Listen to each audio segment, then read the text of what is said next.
I want to say thank you first to Androscoggin Home Healthcare and Hospice for inviting me here to speak with you all today. It is definitely my pleasure to be here. I do want to tell you that I am using some notes because at my age, my memory is not quite what I would like it to be. So I will be referring to my notes so I can stay on track and keep within our time frame. I am thrilled that I was invited to speak on the day that the United States has designated as the National Nursing Day. I'm also thrilled that the the American Nursing Association has extended that to be a week-long event ending on my birthday. It is just so wonderful that the United States government has honored nursing by giving them a day to recognize the unique contributions that we as nurses make with dignity and respect and the highest standards of care for our patients. In order to understand how I became the Florence Nightingale that many of you have heard of, or I would assume most of you have heard of. There's much that has been written about me, some of it true, but many people have an idea of who I am and how I became the mother of modern nursing, as I have been called. But I think it's important to understand a little bit of my background. I wanted to start, I don't necessarily need my glasses for this.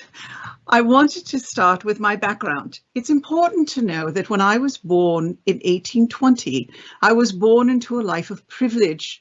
My parents were rich. My mother and father went on a honeymoon of 2 years in which they took an entourage of servants to tour the world, or at least the fashionable parts of the world. My elder sister Parthenope was born near Parthenope, Greece, and I was born near Florence, Italy. Yes, my parents did name us after the cities in which we were born.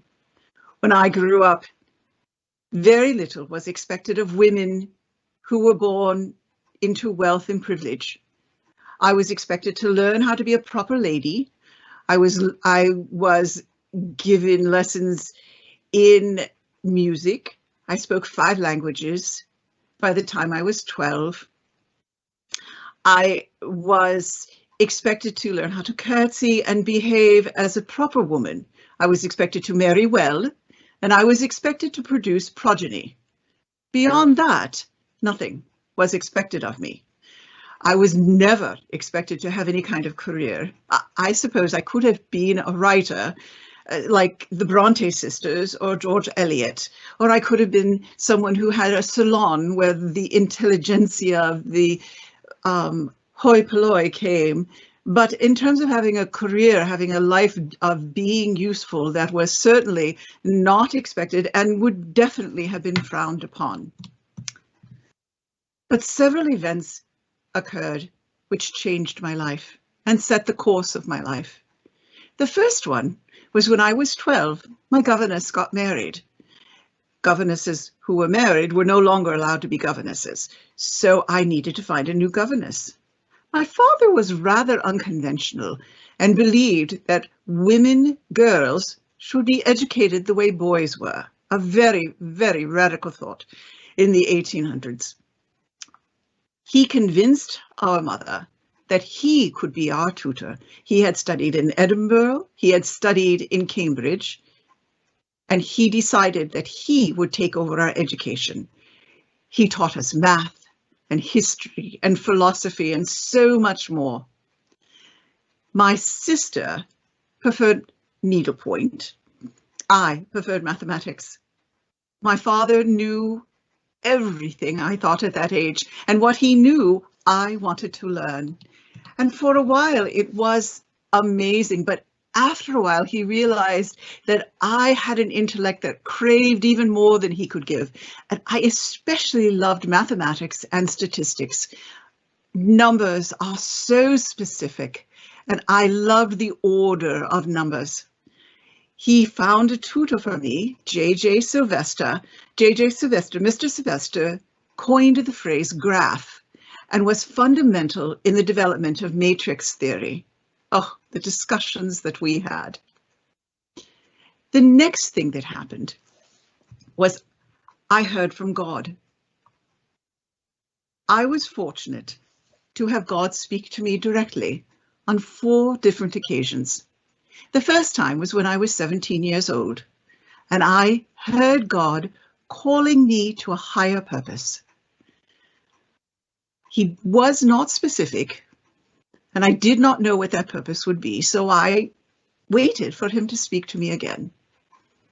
After 2 years, when he had not spoken to me, I got up and returned to my life of travels and parties.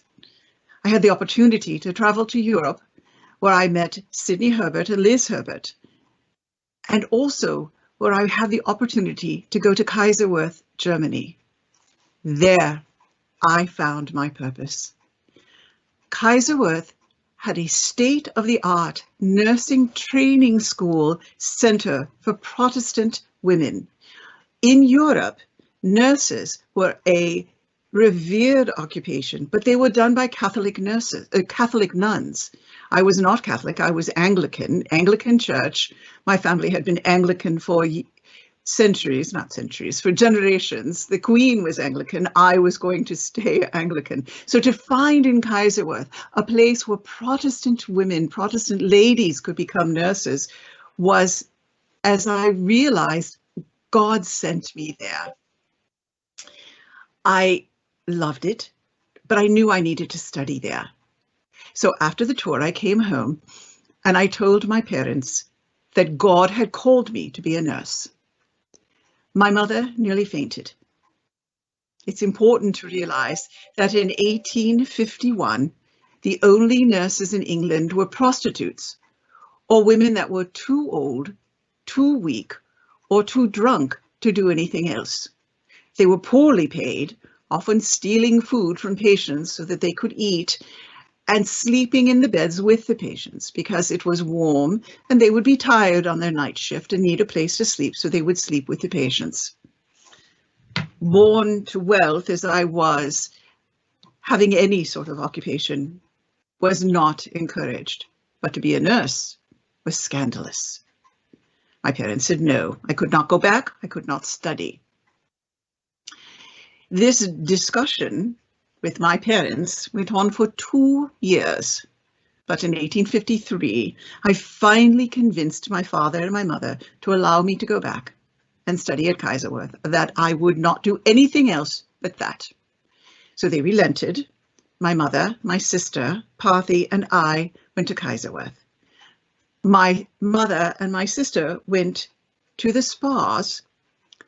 I went to Kaiserwerth. But there was one condition. My mother said that I could not tell anyone that I was going to Kaiserwerth to be a nurse. She forbade me. So I had to go in secret, but it was completely worth it. 3 months of training. And Kaiserwerth was unique in that it taught us how to physically care for patients, the poor, the needy, ladies, anyone who came to Kaiserwerth. We treated every patient as if they were the same. But in addition to that, they felt that once they cured your physical being, they needed to deal with what you would then go out to do in the world. So then they had a rehabilitation aspect to the training, where they took orphans and prostitutes and poor people and gave them the skills they needed to lead a useful life. The idea of melding these two elements, quality physical care and rehabilitation to look for a better life, came to fruition when I was in the Crimea. When I came back to England, I met with my friend Liz Herbert, Sidney's wife.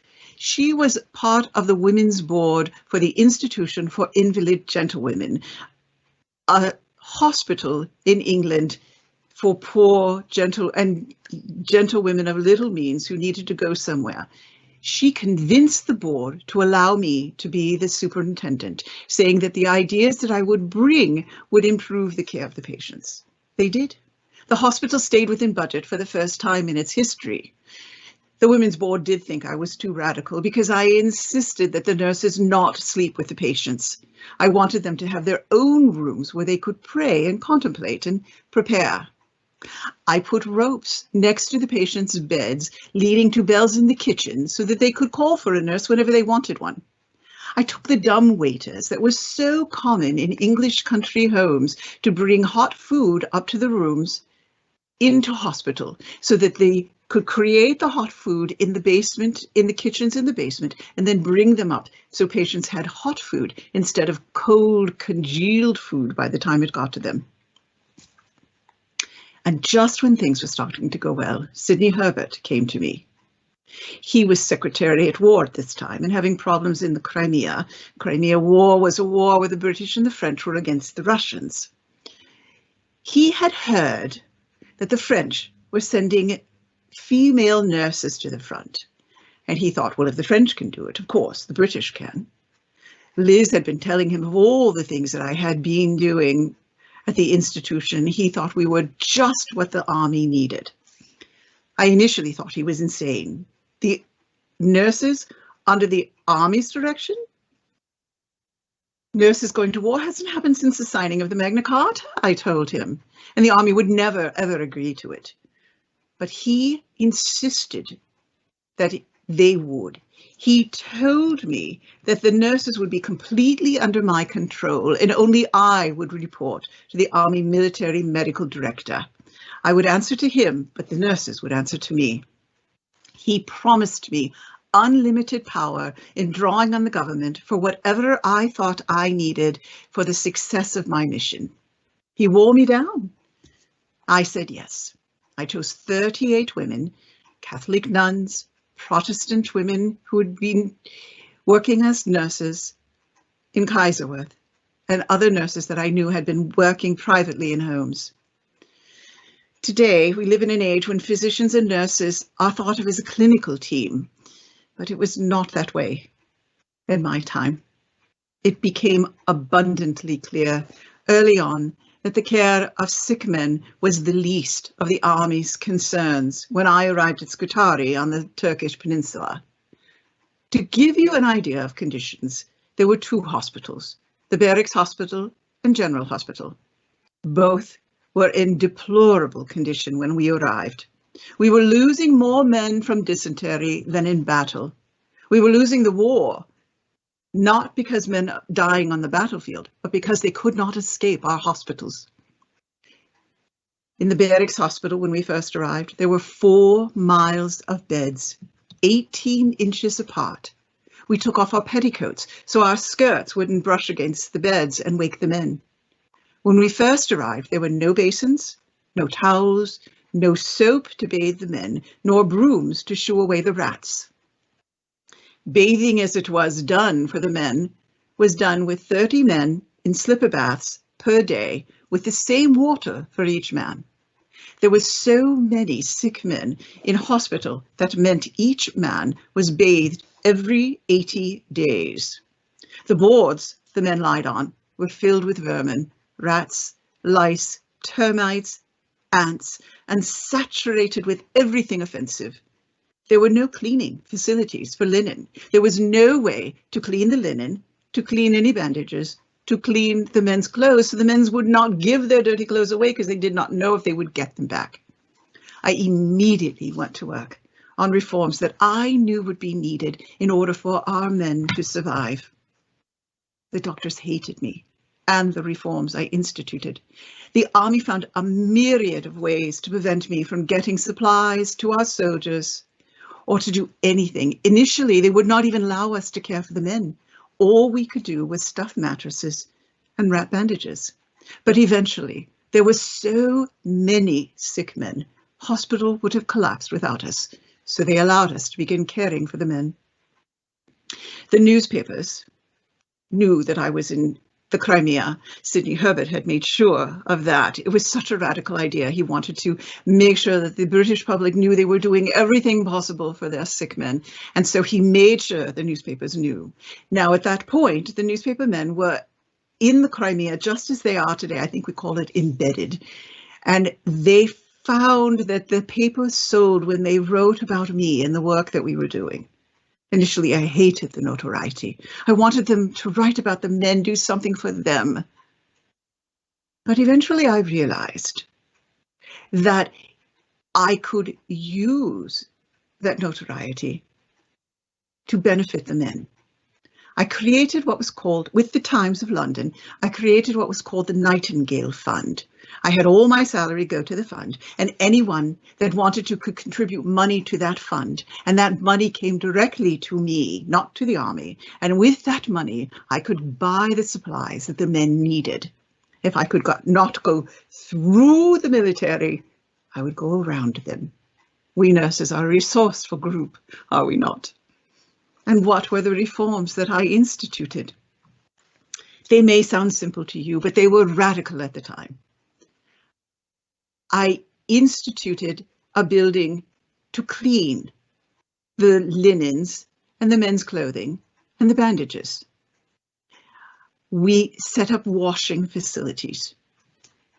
I insisted that the nurses and the physicians wash their hands between patients. They thought that this was ridiculous and not needed, a waste of their time. I insisted that they change dressings and they apply clean dressings, again, a waste of time. I insisted that they clean their surgical instruments between their patients. I wanted to bathe the men in clean water and set up a better, more efficient way with towels and soap to clean the men and the wounds. Men were receiving terrible food, no fruit, no vegetables. There was a situation where thousands of pounds of cabbage were thrown overboard on a ship because there was much debate over whether the food was to go to the men, the soldiers, or the officers, and they wanted to end the debate, so they just threw it all into the sea. The meat was so salty, the men had not enough water to handle the meat, and the bread was so stale that the men's teeth would fall out and their gums would bleed because they had scurvy. I invited a friend of mine, the chief chef of the Reform Club of London, to come and look at the men's diets and help advise on a better way to feed the men appropriately, which he did, and we were able then to supply sufficient amounts of food and nutritious food for the men. Most of the changes I made were operational changes. Their bureaucracy was a nightmare of regulations without any regard to the effect on the men whose lives depended on getting food and supplies in a timely manner. Remember, this was in the 1850s, before telecommunications, before airplanes. We would write our requisitions. 2 to 3 men would have to sign them. We would put them on a ship. They would go to London. The supplies would be filled and come back from London. This could take weeks or months before we would get what we needed. Using the Nightingale funds, I was able to go to the Constantinople Grand Bazaar and buy them and store them myself. There was no centralized storeroom. Most were kept with the Turkish customs house. Some were kept on ships. No one had any idea where anything was. And I changed all that. I insisted and got them to have a centralized government storehouse where all supplies could be kept, itemized, and distributed in a timely manner. I created medical charts for the men. When I got there, we had a separate requisition for every fork and spoon and knife, and every meal was separate. And it was often 8 o'clock when they got breakfast in the morning and 8 o'clock when they got dinner at night. I said, why don't we have one requisition where we can put everything the patient needs and give it to them at once, and one piece of paper at the patient's bed where all the meals could be listed and all the treatments could be done for the patient at once. They instituted that, and we were able to economize the time spent in getting what the men needed. I even had them clean the sewers. When I got there, the sewers leading from hospital were blocked, and they did not think it was necessary to clean them, but I insisted that they clean sewers so the effluent could flow out of the hospital, and that they take the dead animals out of the stream so the clean water could flow into the hospital. So now we had sufficient clean water for the men. Once the men became better, did not die, I realized that their time was spent drinking and whoring. I realized they needed something to do. From Kaiserwerth, I had learned that we couldn't have men improve their lives. We had already started writing letters for them and sending them home. I had to pay for the postage myself because the army refused to do so. But I thought we could teach them to read and write. They were convalescing.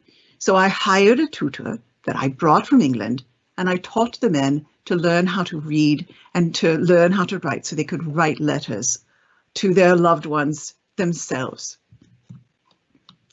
The other thing we did was we began to care for the prostitutes and the wives of the soldiers when they became ill.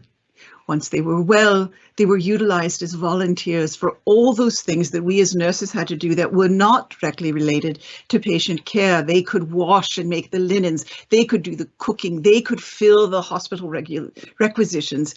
Everything that we were doing that were taking us away from the care of the physicians. The care of the patients. Because of this, mortality dropped from 42% to 2.2%. Deaths from preventable causes nearly ceased. Men became well, rehabilitated, and went home. I was so proud of this work.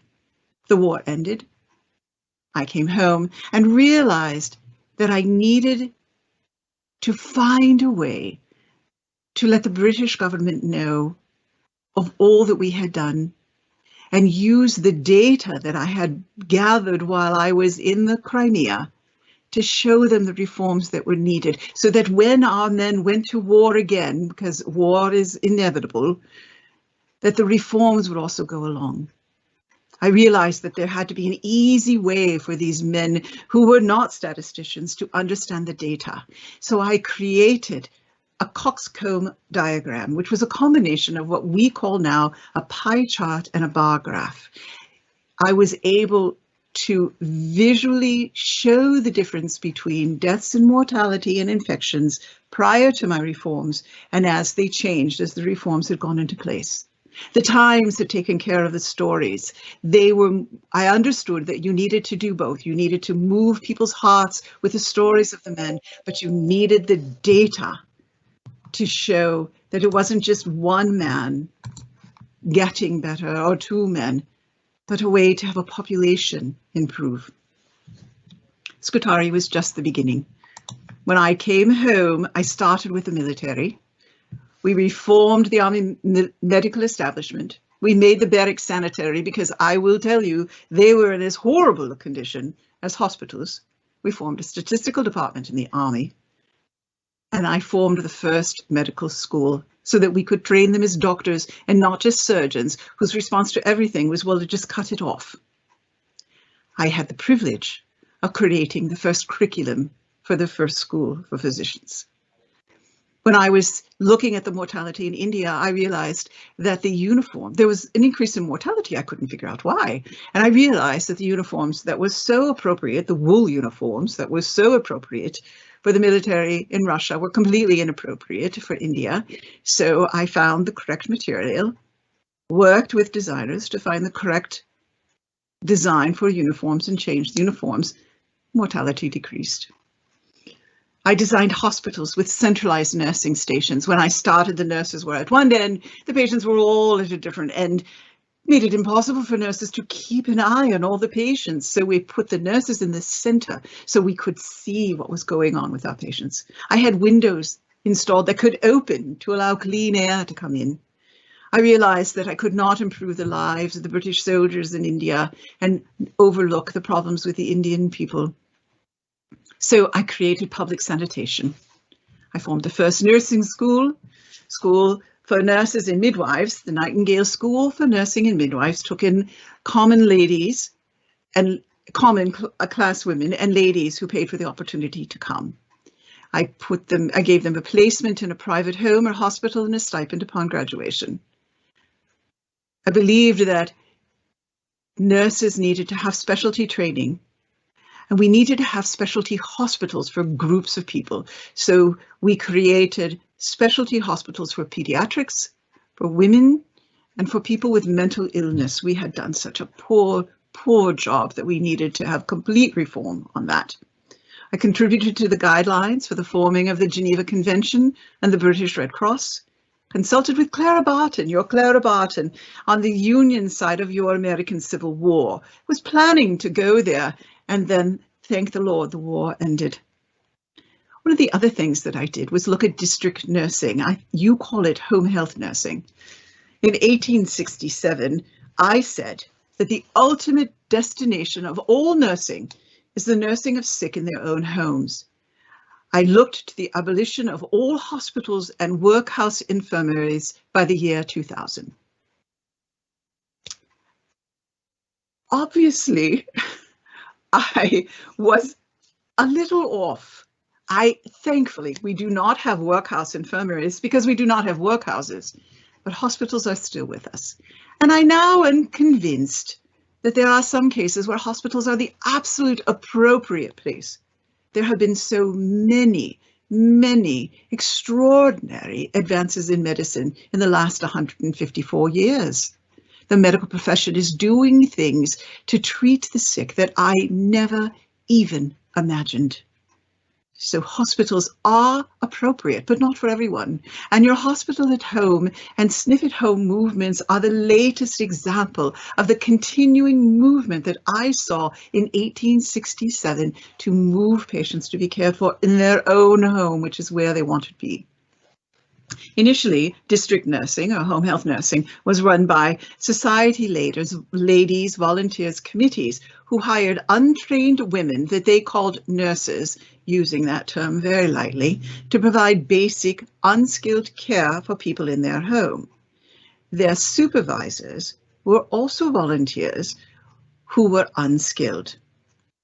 I felt that I needed data to provide the information needed for reform.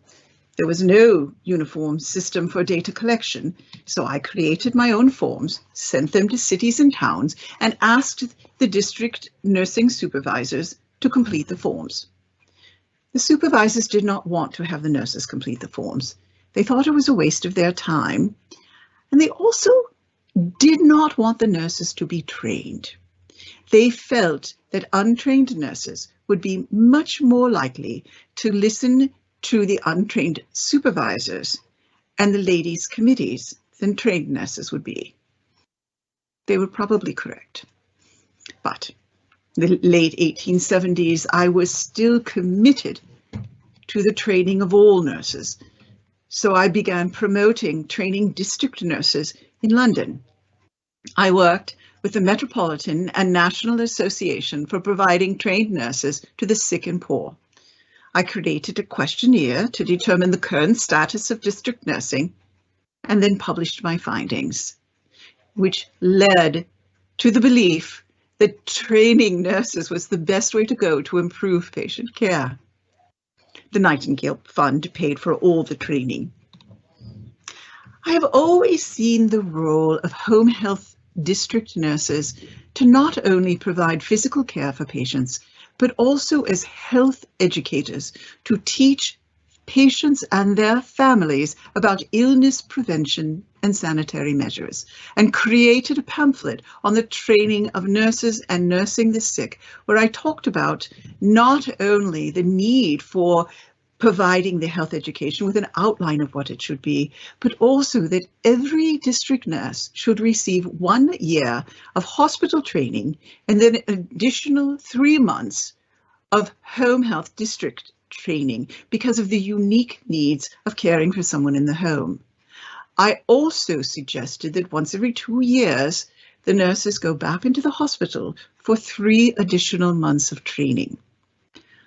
I am saddened to say that that suggestion was not taken up at the time, but I am thrilled to see that home health nurses and hospital nurses now receive the same training with additional training for home health nurses, an ongoing training. It is so wonderful to see that nurses continue their education and not stop just when they graduate from a nursing training program.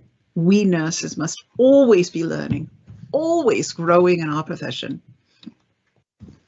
I also strenuously advocated to have district nurses be supervised by nurses. nurses supervising nurses.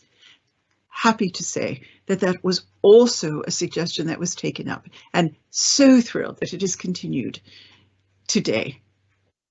I wanted to take a moment to talk about hospice and palliative care. Although in my day we did not differentiate in district nursing between home care, palliative care, and hospice, I do recognize that nurses with specialized training are better able to care for specific groups. In my day, hospices were much similar to your hospice house. It was a building where people went to a specific location in order to be cared for when they were dying. I am embarrassed to admit that you here in America had hospice houses prior to us in Europe, in Britain having them. And brava to you for your forward thinking on the need for hospice care and palliative care and specialized care for the dying. The idea for providing hospice and palliative care in the home came much later, but I am so happy now that we are providing this essential care for people in their homes. I was very pleased to hear that you care for 300 hospice and 200 palliative care patients on a regular basis. How extraordinary. I just want to talk for a minute about population health. I find it amusing that this seems to be a new concept, thinking what is best for the health of a population. For what is population health, but providing the best care for one person and doing that over and over again in a prescribed and predictable way. Not just this one time, not just because you're well rested or the patient is an easy patient or it's an easy situation to deal with, but over and over again. One patient becomes two patients become four patients, and eventually you have population health. You are dealing with patients prescribed that have a specific condition in a prescribed best practice way. And that was exactly my thinking when I took on any endeavor. Yes, we provide care to one patient at a time, but we must determine what the evidence shows us is the best practice for a specific group of patients and apply those principles so that all patient care improves. Of course, we must also take care that we individualize the care to the specific patient's needs and goals. We are not automatons who are expected to mindlessly do the same thing over and over again, and neither are our patients. One size does not necessarily fit all, but we start with evidence-based best care practices, always. Nursing looks so different now in many ways than it did when I was creating the more formalized nursing. In many ways, the basics have not changed. When I started, we did not have a scientific understanding of germ theory, the role of nutrition in wound healing, the role of exercise in improving lung function, or chemotherapy, radiation therapy, or the amazing surgical advances that have allowed people to live now who were dying then. But we were able to prove that if you kept a wound clean, it healed, that people who ate healthy food healed, that opening windows and covering sewer traps, providing fresh air, could help make the difference.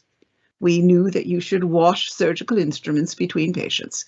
Clean tools contribute to clean wounds. Basic sanitation can really make all the difference. We knew that people who were more informed about their care and how to stay healthy and how to treat disease took better care of themselves. But now being a nurse is much more complicated.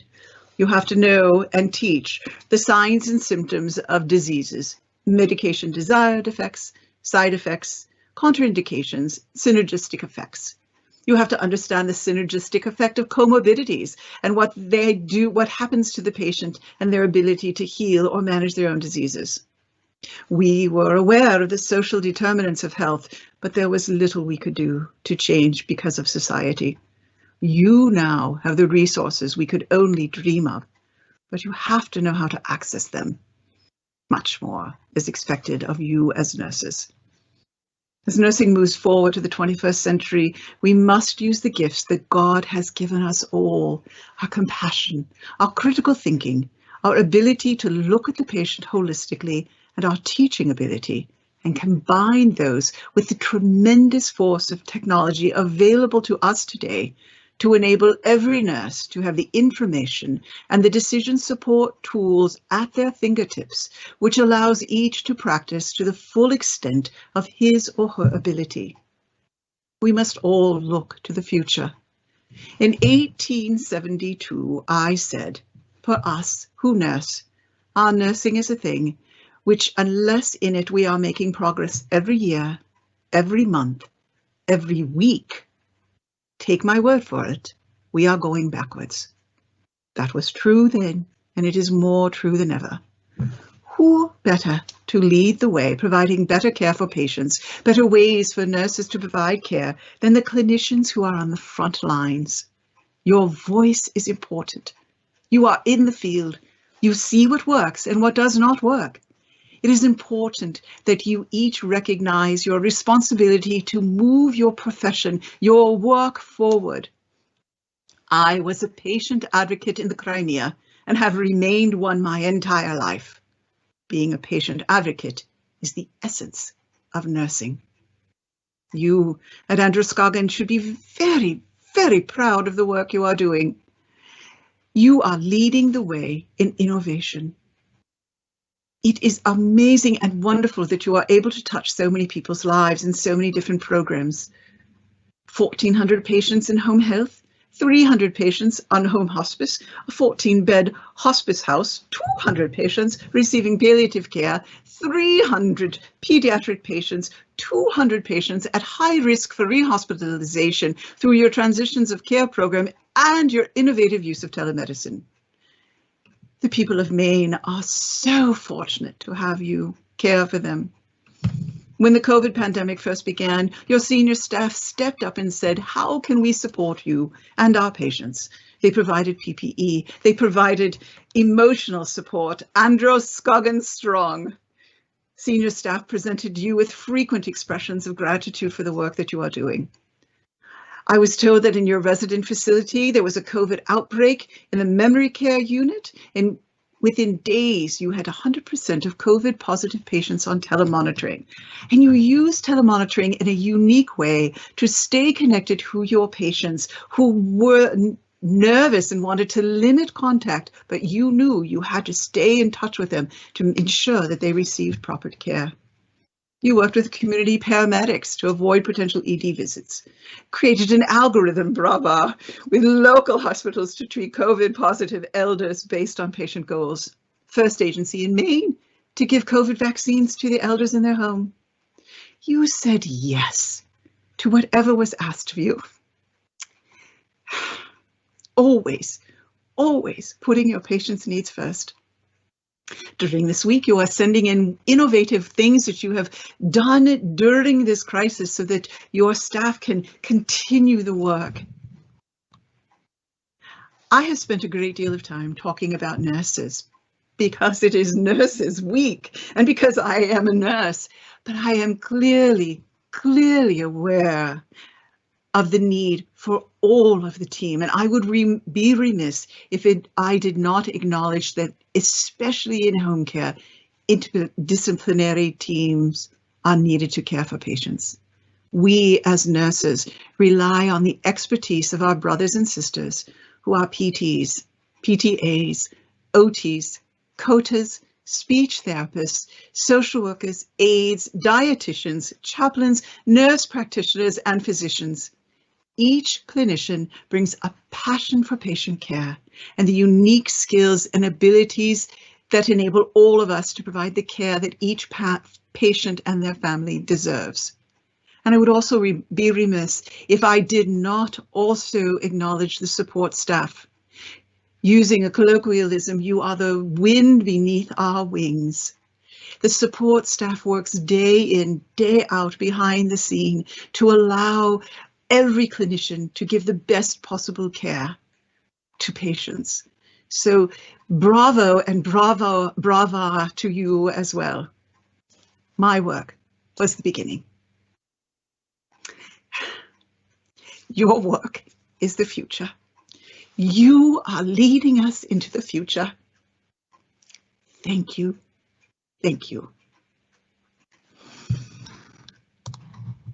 My understanding is that you have some questions for me, so I'm ready to answer any. Wonderful. So Florence, thank you so much. Just heartfelt. And there's so many things that you experienced over your career, and particularly as clinicians, we have the charge of working with some of the most vulnerable members of our community, as you did, the homebound, the elderly, the children, the infants, immigrants, those that are terminally ill, as well as those that struggle with mental illness and substance abuse. What can we learn from you and your experience, Florence? As you know, I'm a Christian and a Protestant. And Jesus said that whatever we do for the least of our brothers and sisters, we do for him. So we must remember that we are all God's children, and each person must be treated with respect, compassion, and dignity. I think that that was one of the most important things that I learned and tried to live by, that everyone is equal, regardless of what society may say or not say, and that we have a responsibility to recognize that no matter how bad our day is going, that our job is to care for the sick. I think we also need to recognize that our job is to care for them and to focus on them. And so we don't talk to them about the issues that I never talked to my patients about the issues that I had to deal with. The men did not know what I was dealing with, the doctors, because my focus was on them 100%. How they're feeling is important. So I would greet each patient with a smile and with joy and tenderness.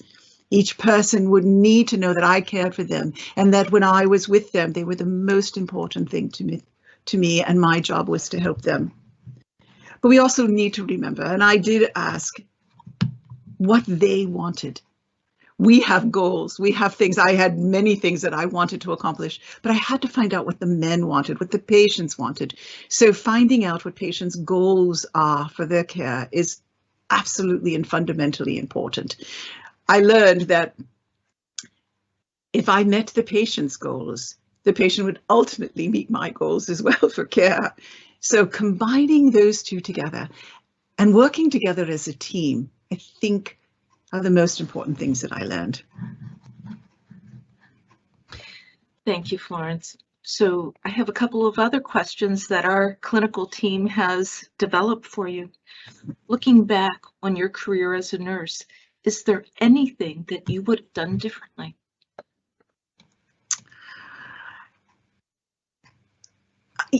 I would like to say that I should have had more patience, but I think that my impatience is what really drove me to create the change I needed to create.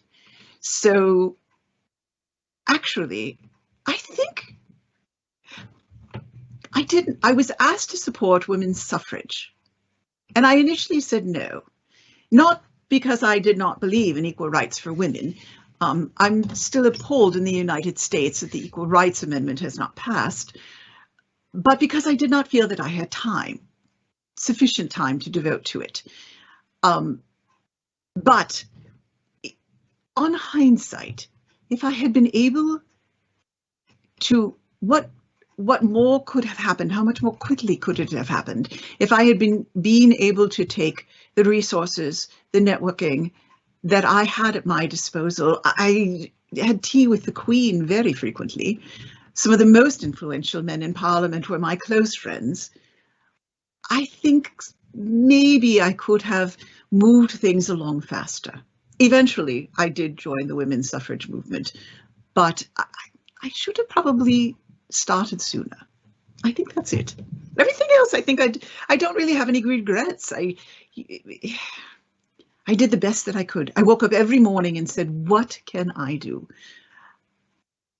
I was ill a great deal of the time, and I wish I wasn't, because there was more I could have done, but I did not have any control over that. Thank you. So you just mentioned this, Florence, but the current pandemic really highlights the inequities in society and in particular healthcare in the United States and across the globe. You were able to use your privilege to really impact healthcare and society. What advice would you have for us on how we can use our privilege to improve these inequities? I think you have to speak out. Nothing ever happened by people remaining silent. I think that it's important to not remain silent, but to speak out. But I think you have to be very careful in terms of how you speak, because you need people to listen, and you need people of influence to listen. Change occurs when influential people come on board who have the power and the means to make those changes. And I think that it's important to recognize who those people are. Bring your data, bring your patient stories, help them understand why helping the poor of us helps all of us, so that they can use their power and their privilege to move the tide along. You need to recognize that the more people who already have power are already in the positions to make the changes that you need. And I think you need both. You need to tell the stories because, as I said before, stories change people's hearts. But data is what gives people the true idea of the scope of the issue. When I say mortality fell from 42% to 2.2%, an example of that is in the first winter I was there, 10,000 men died in the first winter. After we had instituted all of our reforms, 600 men died the second winter. Amazing. Data allowed me to show the magnitude of the problem and the magnitude of the outcome of the interventions. The individual stories of the men changed people's hearts to make them want to make those changes. Thank you. And this is an Androscoggin question I have for you, Florence. Who is your hero and why? That is another difficult question. I have had the privilege of knowing so many amazing men and women in my lifetime. But I would have to say that the real heroes were the men that I cared for. They went into battle. They gave their entire hearts and bodies to a war that they had been asked to be involved with. They struggled, they suffered, and they gave me the courage to do whatever I needed to do to improve their lives. And when they had the chance to improve themselves, they did. To see what common men could do when given the chance stimulated me to give all that I could to improve the lives of as many people as I possibly could. So they were my heroes. And quite honestly, you today are my heroes.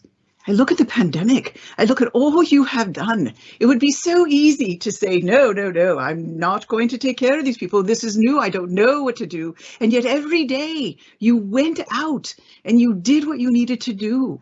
You certainly did not do it for the money. You certainly did not do it for the fame. You did it because it was the right thing to do. You are my heroes.